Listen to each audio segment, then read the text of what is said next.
আমাদের বন্ধের আপনি বিজয় করেছেন, অনেক মায়ের বুক আপনি খালি করেছেন। এই সমস্ত হত্যাকাণ্ডের বিচার এই বাংলার মাটিতে হতে হবে। শেখ হাসিনাকে ধরে নিয়ে এসে এই বিচার কার্য সম্পূর্ণ করা হবে। আমরা হত্যার মুখোমুখি হয়েছে। সংগ্রামী বন্ধুগণ, অরাজনৈতিক আলেম ওলামাদের সংগঠনকে নিশ্চিহ্ন করে দেওয়ার জন্য তারা বিচ্ছিন্ন করতে পারে নাই। কারণ বাংলাদেশের 85% তারা কোনো কিছুতে পেরে উঠত না। তখন তারা কথিত যুদ্ধাপরাধের নামে জামাত ইসলামীকে এবং ইসলামী শক্তিকে নিশ্চিহ্ন করার জন্য চেষ্টা চালিয়েছে।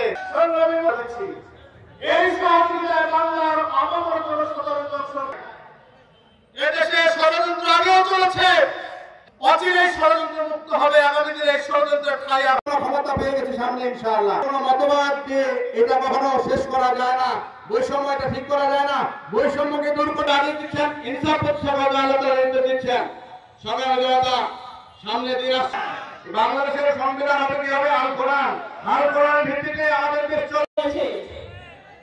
যুগে যুগে এসেছিলেন তারা চায় ইসলাম আছে এবং ইসলাম থাকবে ইনশাআল্লাহ। এই ষড়যন্ত্র করে নিশ্চিন্ত করতে হবে না। আমার কথা আমি শেষ করে ফেলেছি।